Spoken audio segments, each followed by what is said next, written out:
بسم اللہ الرحمن الرحیم۔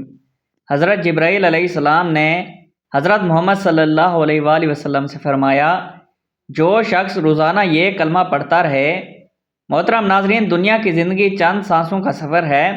نہ معلوم کون سا لمحہ آخری ہو، نہ معلوم کون سی نماز ہماری نجات کا سبب بن جائے۔ انسان دن رات دنیا کی فکروں میں گھرا رہتا ہے۔ رزق، بیماری، اولاد، پریشانیاں، ناکامیاں اور گناہوں کا بوجھ اس کے دل کو تھکا دیتا ہے۔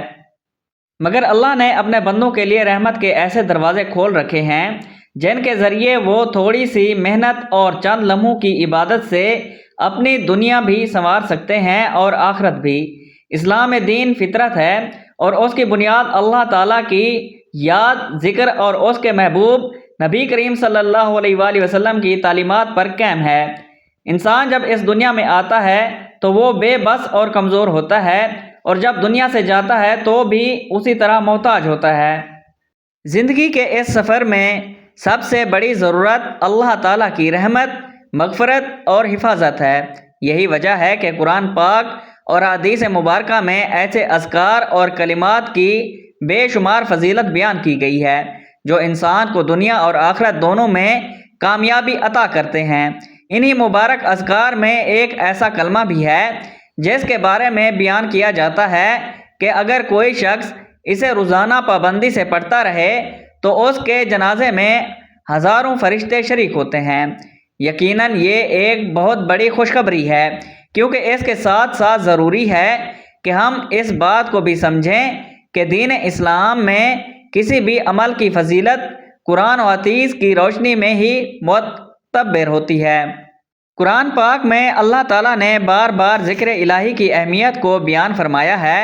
اللہ تعالیٰ ارشاد فرماتا ہے، فَاذْكُرُونِي أَذْكُرُكُمْ، یعنی تم میرا ذکر کرو میں تمہیں یاد کروں گا۔ یہ بہت بڑی بشارت ہے کہ بندہ جب اللہ کو یاد کرتا ہے تو اللہ بھی اپنے بندے کو یاد فرماتا ہے۔ اسی طرح ایک اور مقام پر فرمایا، یعنی خبردار اللہ کے ذکر سے ہی دلوں کو سکون ملتا ہے۔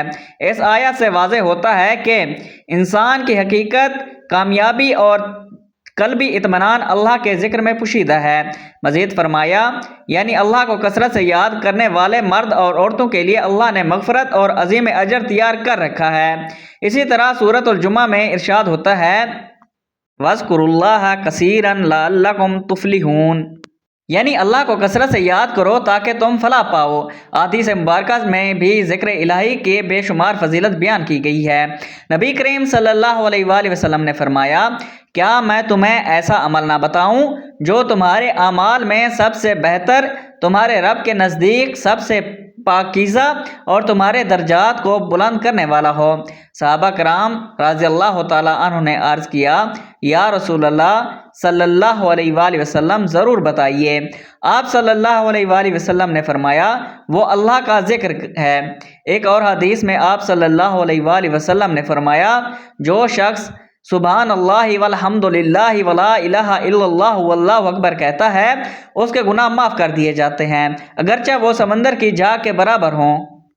اسی طرح ایک حدیث میں آتا ہے کہ رسول اللہ صلی اللہ علیہ وآلہ وسلم نے فرمایا، جو شخص دن میں 100 مرتبہ لا الہ الا اللہ وحدہ لا شریک لہ پڑھتا ہے، اس کے لیے 10 غلام آزاد کرنے کے برابر ثواب لکھا جاتا ہے، 100 نیکیاں لکھی جاتی ہیں اور 100 گناہ مٹا دیے جاتے ہیں۔ ایک اور حدیث میں نبی کریم صلی اللہ علیہ وآلہ وسلم نے فرمایا، جو شخص اللہ کا ذکر کرتا ہے اور جو نہیں کرتا، ان کی مثال زندہ اور مردہ کی طرح ہے۔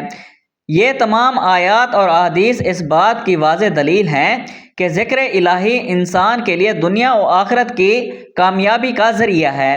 لیکن جہاں تک اس خاص کلمے کے بارے میں بیان کی گئی فضیلت کا تعلق ہے، جیسا کہ جنازے میں 40,000 فرشتوں کی شرکت، تمام قضا نمازوں کی معافی، جہنم کا حرام ہو جانا وغیرہ، تو ایسی مخصوص اور بڑی بڑی فضیلتوں کے لیے مستند اور صحیح حدیث کا ہونا ضروری ہے۔ دین اسلام ہمیں یہ سکھاتا ہے کہ ہم ہر بات کو تحقیق کے ساتھ قبول کریں، کیونکہ نبی کریم صلی اللہ علیہ وآلہ وسلم نے فرمایا، جس نے مجھ پر جھوٹ بولا وہ اپنا ٹھکانہ جہنم میں بنا لے۔ اس لیے ہمیں چاہیے کہ ہم کسی بھی وظیفے یا کلمے کو بیان کرتے وقت احتیاط سے کام لیں اور صرف وہی بات آگے پہنچائیں مسند ہو۔ اس کے باوجود یہ حقیقت اپنی جگہ قائم ہے کہ اللہ کا ذکر، درود شریف، استغفار اور کلمہ طیبہ جیسے اذکار انسان کے لیے بے شمار برکتوں کا سبب بنتے ہیں۔ خاص طور پر استغفر اللہ پڑھنے کی بہت زیادہ فضیلت ہے۔ قرآن پاک میں اللہ تعالیٰ نے فرمایا، یعنی اپنے رب سے معافی مانگو، بے شک وہ بہت زیادہ معاف کرنے والا ہے۔ اس کے نتیجے میں بارش، رزق اور اولاد میں برکت عطا ہوتی ہے۔ اسی طرح درود شریف کے بارے میں آتا ہے کہ جو شخص ایک مرتبہ درود بھیجتا ہے اللہ تعالیٰ اس پر 10 رحمتیں نازل فرماتا ہے۔ ایک مسلمان کے لیے بہترین راستہ یہ ہے کہ وہ قرآن و سنت سے ثابت شدہ اذکار کو اپنی زندگی کا حصہ بنائے۔ صبح شام کے اذکار، نماز کے بعد کی تسبیحات، سونے سے پہلے کی دعائیں اور ہر وقت زبان پر جاری رہنے والا ذکر انسان کے لیے ایک مضبوط روحانی ڈھال بن جاتا ہے۔ جب بندہ اللہ کو یاد کرتا ہے تو اللہ تعالیٰ اس کی مشکلات کو آسان فرماتا ہے، اس کے گناہوں کو معاف کرتا ہے، اس کے درجات کو بلند کر دیتا ہے اور اسے دنیا و آخرت کی کامیابی عطا فرماتا ہے۔ ناظرین کرام، ایک دن جبرائیل علیہ السلام حضور پاک صلی اللہ علیہ وآلہ وسلم کے پاس آئے اور کہا، جو شخص یہ کلمہ پڑھے گا اس کے جنازے میں ہزاروں فرشتے شامل ہوں گے، قضائیں معاف ہوں گی، موت کی سختی دور ہوگی، قبر کے عذاب سے دور ہوگا، جہنم اس پر حرام ہوگی۔ ایک بار آپ صلی اللہ علیہ وآلہ وسلم نے دیکھا کہ حضرت جبرائیل بہت پریشان ہیں۔ آپ صلی اللہ علیہ وآلہ وسلم نے فرمایا کہ جبرائیل کیا معاملہ ہے کہ آج میں آپ کو غم زدہ دیکھ رہا ہوں؟ جبرائیل نے عرض کی، اے محبوب، کل میں اللہ کے حکم سے جہنم کا نظارہ دیکھ آیا ہوں، اس کو دیکھنے سے مجھ پر غم کے آثار نمودار ہوئے ہیں۔ نبی کریم صلی اللہ علیہ وآلہ وسلم نے فرمایا کہ جبرائیل، مجھے بھی جہنم کے حالات بتاؤ۔ جبرائیل نے عرض کی کہ جہنم کے کل 7 درجے ہیں، ان میں سب سے نیچے والا درجہ ہے اللہ اس میں منافقوں کو رکھے گا۔ اس سے اوپر والے 6 درجے میں اللہ تعالیٰ مشرک لوگوں کو ڈالیں گے۔ اس سے اوپر 5واں درجے میں اللہ تعالیٰ سورج اور چاند کے پرتش کرنے والوں کو ڈالیں گے۔ 4تھے درجے میں اللہ تعالیٰ آتش پرست لوگوں کو ڈالیں گے۔ 3رے درجے میں اللہ پاک یہود کو ڈالیں گے۔ 2 درجے میں اللہ تعالیٰ عیسائیوں کو ڈالیں گے۔ یہ کہہ کر جبرائیل علیہ السلام خاموش ہو گئے تو نبی کریم صلی اللہ علیہ وآلہ وسلم نے پوچھا، جبرائیل آپ خاموش کیوں ہو گئے؟ مجھے بتاؤ کہ پہلے درجے میں کون ہوگا؟ جبرائیل علیہ السلام نے عرض کیا، اے اللہ کے رسول، پہلے درجے میں اللہ پاک آپ کی امت کے گناہ گاروں کو ڈالیں گے۔ جب نبی کریم صلی اللہ علیہ وآلہ وسلم نے یہ سنا کہ میری امت کو بھی جہنم میں ڈالا جائے گا تو آپ صلی اللہ علیہ وآلہ وسلم بے حد غمگین ہوئے اور آپ نے اللہ کے حضور دعا کرنا شروع کی۔ 3 دن ایسے گزر گئے کہ اللہ کے محبوب مسجد میں نماز پڑھنے کے لیے تشریف لاتے، نماز پڑھ کر حجرے میں تشریف لے جاتے اور دروازہ بند کر کے اللہ کے حضور رو رو کر فریاد کرتے۔ صحابہ کرام حیران تھے کہ نبی کریم صلی اللہ علیہ وآلہ وسلم پر یہ ایک ایسی کیفیت طاری ہوئی ہے، مسجد سے حجرے جاتے ہیں، گھر بھی تشریف لے کر نہیں جا رہے۔ جب 3را دن ہوا تو سیدنا ابو بکر صدیق رضی اللہ تعالیٰ عنہ سے رہا نہیں گیا۔ وہ دروازے پر دستخط دی اور سلام کیا، لیکن سلام کا جواب نہیں آیا۔ آپ روتے ہوئے سیدنا عمر کے پاس آئے اور فرمایا کہ میں نے سلام کیا لیکن سلام کا جواب نہ پایا، لہٰذا آپ جائیں، آپ کو ہو سکتا ہے سلام کا جواب مل جائے۔ آپ گئے تو آپ نے 3 بار سلام کیا لیکن جواب نہ آیا۔ حضرت عمر نے سلمان فارسی کو بھیجا لیکن پھر بھی سلام کا جواب نہ آیا۔ سیدنا سلمان فارسی نے واقعے کا تذکرہ علی رضی اللہ تعالیٰ عنہ سے کیا۔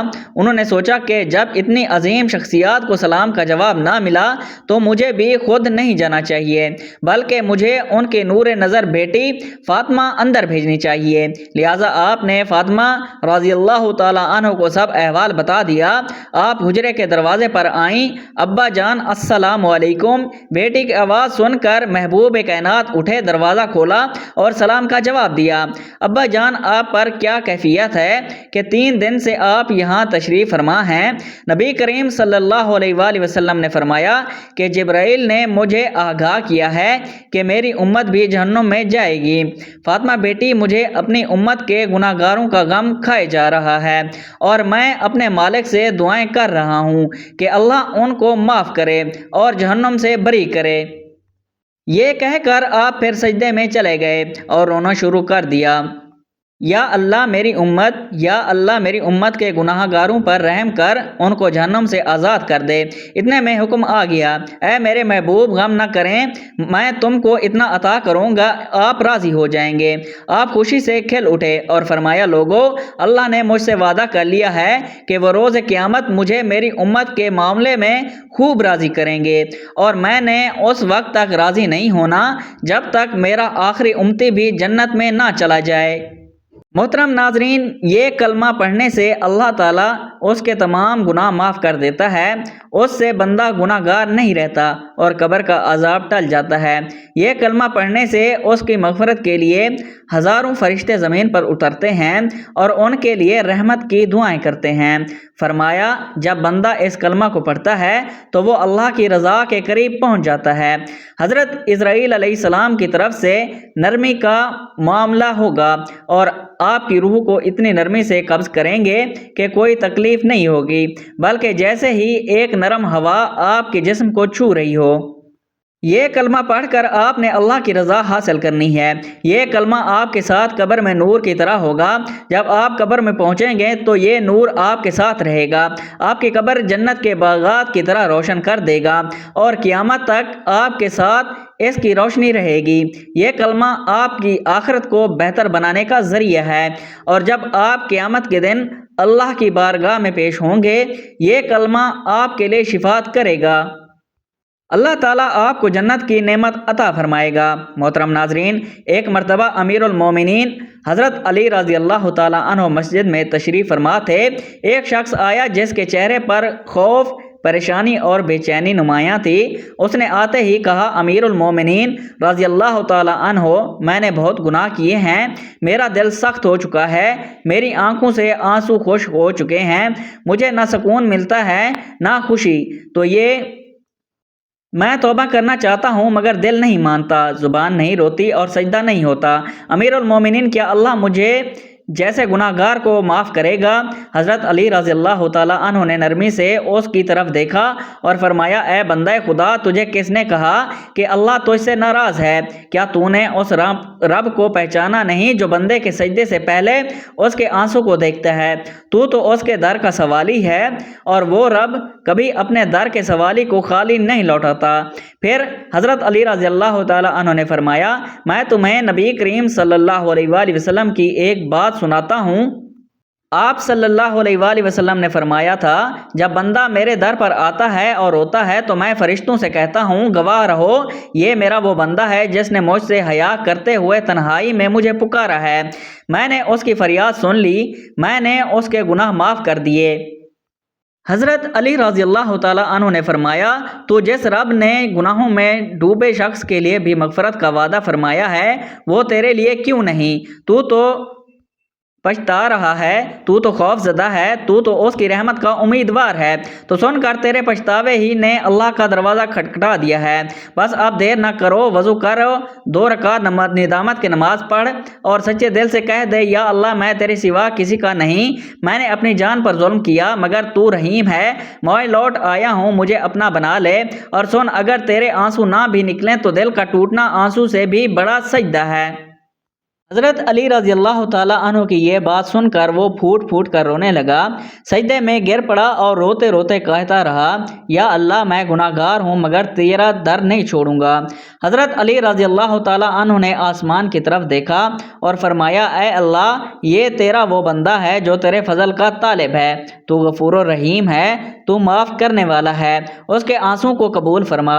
محترم ناظرین، حضرت ابو امیمہ رضی اللہ تعالیٰ عنہ سے روایت کرتے ہیں کہ نبی کریم صلی اللہ علیہ وآلہ وسلم نے فرمایا، میری امت میں کچھ ایسے لوگ ہوں گے کہ قیامت کے دن ان کے گناہ پہاڑوں سے بھی بڑے ہوں گے، زمین کی وسطوں تک پھیلے ہوں گے، آسمان تک بلند ہوں گے، مگر جب وہ اپنے اعمال کے ساتھ اللہ کے حضور کھڑے ہوں گے تو اللہ رب العالمین فرشتوں سے فرمائے گا، میرے ان بندوں کا حساب نہ لو، ان کے گناہوں پر پردہ ڈال دو، ان کے دائیں بائیں کوئی نہ دیکھے، انہیں میرے قریب لے آؤ، ان کے دلوں میں میرے لیے ایک خاص محبت تھی، یہ گناہ تو کرتے تھے مگر جب بھی میرا نام سنتے ان کی آنکھیں بھر آتی، جب کوئی نئی میرے رسول اللہ صلی اللہ علیہ وسلم کا فرمان سناتا تو ان کے دل لرز جاتے، جب رات کی تاریکی میں تنہائی ہوتی تو ان کے دل مجھ سے ہم کلام ہوتے، جب یہ گناہوں کے بعد ٹوٹتے اور میری طرف لپٹتے تو میں اپنے عرش سے جھک کر سنتا،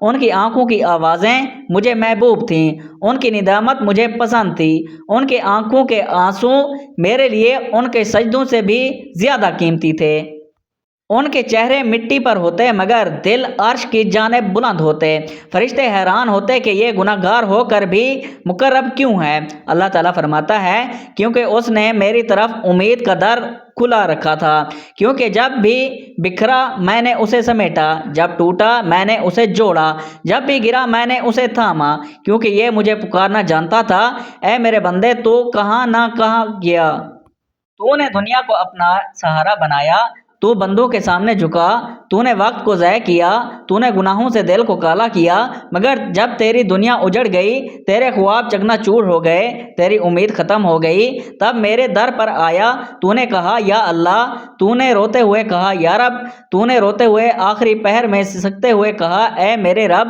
میں تھک گیا ہوں، میں ہار گیا ہوں، میں ٹوٹ گیا ہوں، تب میں نے تیرے دل کی وہ آہ سنی جو زمین پر نہ تھی، میں نے عرش سے فرشتوں کو فرمایا اس بندے کو تنہا مت چھوڑنا، میں وہی اللہ ہوں جو توبہ قبول کرنے والا ہوں، میں وہی اللہ ہوں جو توبہ کرنے والوں سے خوش ہوتا ہوں، اور جب کوئی بندہ سچے دل سے ایک بار بھی یا اللہ کہتا ہے تو میں اس کی طرف متوجہ ہو جاتا ہوں۔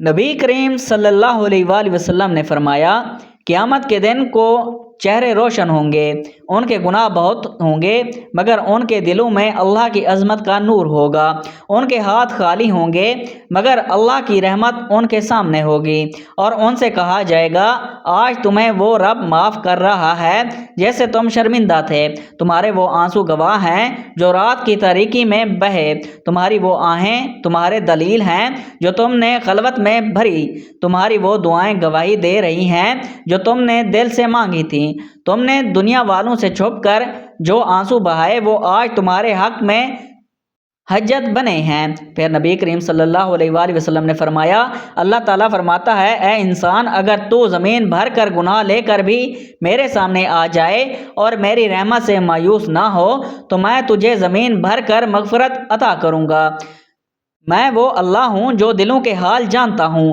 میں وہ اللہ ہوں جس کے خزانوں میں کمی نہیں ہے، میں وہ اللہ ہوں جس کے در پر کوئی خالی نہیں جاتا، میں نے تجھے پیدا کیا تاکہ تو میرے قریب ہو جائے، میں نے تجھے عقل دی تاکہ تو مجھے پہچان سکے، میں نے تجھے آزمائش دی تاکہ تو میرے در پر آ جائے، اے میرے بندے تو 1000 بار بھی پلٹے میں تیرے لیے ہوں، میں تجھے ہر بار معاف کرنے والا ہوں۔ محترم ناظرین، حضرت سعد بن ابی وقاص رضی اللہ تعالیٰ عنہ کا ایک واقعہ قابل ذکر ہے، انہوں نے احد کے دن نبی پاک صلی اللہ علیہ وآلہ وسلم کے گرد ڈھال بن کر لڑائی کی اور ہر تیر کو نبی کریم صلی اللہ علیہ وآلہ وسلم کے سامنے کھڑے ہو کر روکا، حضور اقدس صلی اللہ علیہ وآلہ وسلم ان کی بہادری دیکھ کر بار بار کہہ رہے تھے 7 تیر مارو میرے ماں باپ تم پر قربان ہوں، یہ وہ جملہ تھا جو آپ صلی اللہ علیہ وآلہ وسلم نے بہت کم صحابہ کے لیے فرمایا، اور حضرت سعد ان چند خوش نصیبوں میں سے ہیں جن کے لیے نبی پاک صلی اللہ علیہ وآلہ وسلم نے والدین کی قربانی کے الفاظ استعمال کیے، اسی دن حضرت طالب بن عبید اللہ رضی اللہ تعالیٰ عنہ نے بھی نبی کریم صلی اللہ علیہ وآلہ وسلم کے سامنے ڈھال بن کر اپنے ہاتھ سے اتنے تیر روکے کہ ان کا ہاتھ مفلوج ہو گیا۔ نبی پاک صلی اللہ علیہ وآلہ وسلم نے فرمایا، جس نے آج طلحہ کو دیکھا ہے وہ جنتی کو دیکھ رہا ہے۔ یہ سب واقعات ہمیں یاد دلاتے ہیں کہ قربانی صرف مال یا وقت کی نہیں ہوتی، بلکہ جان سے بڑھ کر نبی پاک صلی اللہ علیہ وآلہ وسلم کی محبت کا حق ادا کرنا ایمان کی وہ بلندی ہے جہاں فرشتے زمین پر اترتے ہیں۔ صحابہ کرام رضی اللہ تعالی عنہ کی زندگیاں صرف تاریخ نہیں بلکہ وہ عملی قرآن پاک پر عمل کرنے والے تھے۔ ان کے واقعات آج بھی ہمیں جھنجھوڑتے ہیں کہ ہم کیا کر رہے ہیں نبی کے دین کے لیے، ان کے طریقے کے لیے، ان کے مشن کے لیے، اور کب ہم نے اپنی نیند، اپنی خواہش، اپنی زندگی سے غافل ہو کر اللہ کے دین کے لیے وہ جذبہ لائیں گے جو صحابہ کرام رضی اللہ تعالی عنہ نے دکھایا تھا۔ محترم ناظرین، حضرت عبداللہ بن بریدہ رضی اللہ تعالیٰ عنہ روایت کرتے ہیں کہ نبی پاک صلی اللہ علیہ وآلہ وسلم نے فرمایا، جو شخص یہ کلمہ پڑھے گا اس کی دعا ضرور قبول ہوگی، اور جو شخص دن میں 100 مرتبہ یہ کلمات کہہ دے اللہ تعالیٰ اس کے تمام گناہ معاف کر دیتا ہے، چاہے وہ سمندر کے جھاگ کے برابر ہوں۔ یہ کلمہ پڑھنے سے اس کی مغفرت کے لیے ہزاروں فرشتے زمین پر اترتے ہیں اور ان کے لیے رحمت کی دعائیں کرتے ہیں۔ جب بندہ ان کلمات کو پڑھتا ہے تو وہ اللہ کی رضا کے قریب پہنچتا ہے۔ حضرت اسرائیل علیہ السلام کی طرف سے نرمی کا عالم ہوگا اور آپ کی روح کو اتنی نرمی سے قبض کریں گے کہ کوئی تکلیف نہ ہوگی، بلکہ جیسے ایک نرم ہوا آپ کے جسم کو چھو رہی ہو۔ جب آپ قبر میں پہنچیں گے تو یہ نور آپ کے ساتھ ہوگا، آپ کی قبر کو جنت کے باغات کی طرح روشن کر دے گا اور قیامت تک آپ کے ساتھ یہ روشنی رہے گی۔ یہ کلمات آپ کی آخرت کو بہتر بنانے کا ذریعہ ہے، اور جب قیامت کے دن اللہ کی بارگاہ میں پیش ہوں گے تو یہ کلمات آپ کے لیے شفاعت کریں گے۔ اللہ تعالیٰ آپ کو ان کلمات کی برکت سے جنت کی نعمت سے سرفراز فرمائے گا۔ وہ موت کی سختی سے دور ہوگا، قبر کے عذاب سے دور ہوگا، جہنم اس پر حرام ہوگی، جنت اس پر واجب ہوگی۔ ابن سعد بہقیہ نے روایت کی ہے کہ ہم مقام تابوت میں ایک دن حضور اقدس صلی اللہ علیہ وآلہ وسلم کی خدمت اقدس میں تھے۔ سورج نکلنے کا وقت تھا کہ سورج عجیب و غریب چمک دمک اور حیران انگیز روشنی اور شعاؤں کے ساتھ نکلا۔ آج کی روشنی ہر دن کی روشنی سے نہیں نرالی پر نور تھی۔ اس سے پہلے کبھی اس طرح سورج طلوع ہوتے نہیں دیکھا۔ ہم سب دیکھ کر تعجب کر رہے تھے کہ اسی وقت حضرت جبرائیل امین علیہ السلام بارگاہ رسالت میں تشریف لائے۔ حضور اکرم صلی اللہ علیہ وآلہ وسلم نے فرمایا، اے جبرائیل، آج کیا بات ہے جو سورج اس آب و تاب کے ساتھ طلوع ہو رہا ہے؟ اس سے پہلے ایسا نہیں دیکھا۔ حضرت جبرائیل نے عرض کیا، اس کی وجہ یہ ہے کہ آج معاویہ بن معاویہ یہ بڑے صالح اور جلیل القدر صحابی تھے جن کا مدینہ شریف میں انتقال ہو گیا، تو اللہ تعالیٰ نے ہزاروں فرشتے ان کی نماز جنازہ پڑھنے کے لیے بھیجے ہیں۔ آپ نے فرمایا، یہ عزت و تکریم کس لیے کی گئی ہے؟ حضرت جبرائیل امین علیہ السلام نے عرض کی کہ وہ باکثرت سورۃ الاخلاص دن رات چلتے پھرتے بیٹھتے اٹھتے بیٹھتے پڑھتے تھے اور آپ کی شفاعت اس پر لازم ہو گئی۔ اگر فرمائیں تو میں زمین کھینچ کر آپ کے سامنے کر دوں تاکہ آپ بھی ان کا جنازہ پڑھیں اور آپ کی دعائیں مستجاب سے مستفیض ہوں۔ حضور اکرم صلی اللہ علیہ وآلہ وسلم نے فرمایا، بہتر ہے۔ حضرت جبرائیل امین علیہ السلام نے پر مار کر سب کچھ ہٹا دیا، کوئی چیز درمیان میں حائل نہ رہی، جنازہ آپ کے سامنے آ گیا۔ آپ نے ملاحظہ فرمایا اور 70,000 فرشتوں کی 2 جماعت صفیں پیچھے لے کر نماز جنازہ ادا فرمائی۔ حضرت جبرائیل امین علیہ السلام نے حضور پاک صلی اللہ علیہ وآلہ وسلم سے عرض کیا کہ جو شخص یہ کلمات پڑھتا رہے گا اس کے جنازے میں ہزاروں فرشتے موجود ہوں گے۔ قضا نماز سب معاف ہوگی، وہ موت کی سختی سے دور ہوگا، قبر کے عذاب سے دور ہوگا، جہنم اس پر حرام ہوگی اور جنت اس پر واجب ہو جائے گی۔ تو محترم ناظرین، یہ کلمات آپ کو جب جہاں جیسے وقت ملے آپ نے پڑھ لینے ہیں۔ اس کے لیے سب سے پہلے آپ نے حضور پاک صلی اللہ علیہ وآلہ وسلم کی ذات اقدس پر درود پاک کا نذرانہ پیش کرنا ہے۔ ایک بار ثواب کی نیت سے میرے ساتھ بھی درود پاک پڑھ لیں۔ اللہم صلی علی محمد وعلی آل محمد کما صلیت علی ابراہیم وعلی آل ابراہیم انک حمید مجید۔ اللہم بارک علی محمد وعلی آل محمد کما بارکت علی ابراہیم وعلی آل ابراہیم انک حمید مجید۔ درود پاک پڑھنے کے بعد آپ نے 21 مرتبہ سورۃ الاخلاص پڑھنی ہے۔ سورۃ الاخلاص قرآن مجید کی سب سے چھوٹی سورت ہے جو 4 آیات پر مشتمل ہے، جس میں اللہ تعالیٰ کی توحید اور رسالت اور وحدانیت کو بیان کیا گیا ہے، اور یہ صورت ہر کسی کو آتی ہے۔ ایک بار ثواب کی نیت سے میرے ساتھ بھی پڑھ لیں۔ بسم اللہ الرحمن الرحیم۔ قل هو اللہ احد اللہ الصمد لم یلد ولم یولد ولم یکن لہ کفوا احد۔ 21 مرتبہ سورۃ الاخلاص پڑھنے کے بعد آپ نے ایک تسبیح سبحان اللہ والحمد للہ ولا الہ الا اللہ واللہ اکبر ولا حول ولا قوت الا باللہ العلی العظیم، اس کلمے کی مکمل ایک تسبیح پڑھنے کے بعد آپ نے 33 مرتبہ استغفر اللہ ربی من کل ذنب واتوب الیہ پڑھنا ہے، اور اس کے بعد آپ نے 1 مرتبہ سورۃ المزمل کی تلاوت کرنی ہے۔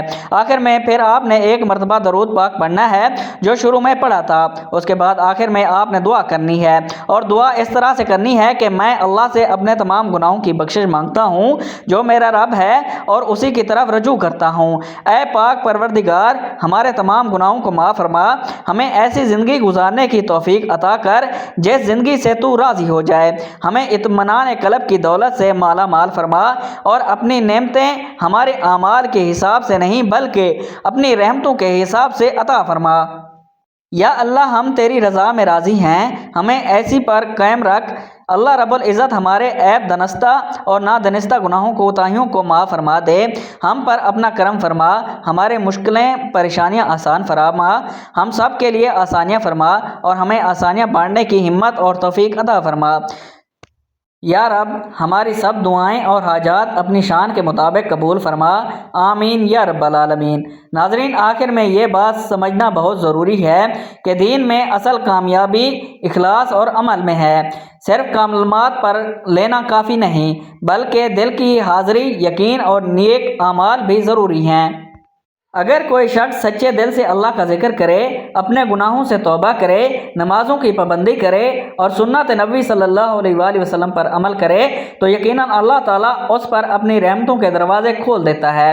اللہ تعالیٰ ہمیں کثرت سے اپنا ذکر کرنے والا، سچی توبہ کرنے والا اور نیک اعمال کرنے والا بنا دے، آمین۔ میری اللہ تعالیٰ سے دعا ہے کہ اللہ تعالیٰ ہمیں نیک اعمال کرنے کی توفیق عطا فرمائے۔ اللہ تعالیٰ نیکی کی بات کو سننے، سمجھنے اور اس پر عمل کرنے کی توفیق عطا فرمائے۔ جو مانگا مقدر فرمائے، جو نہیں مانگ سکے بن مانگے عطا فرمائے۔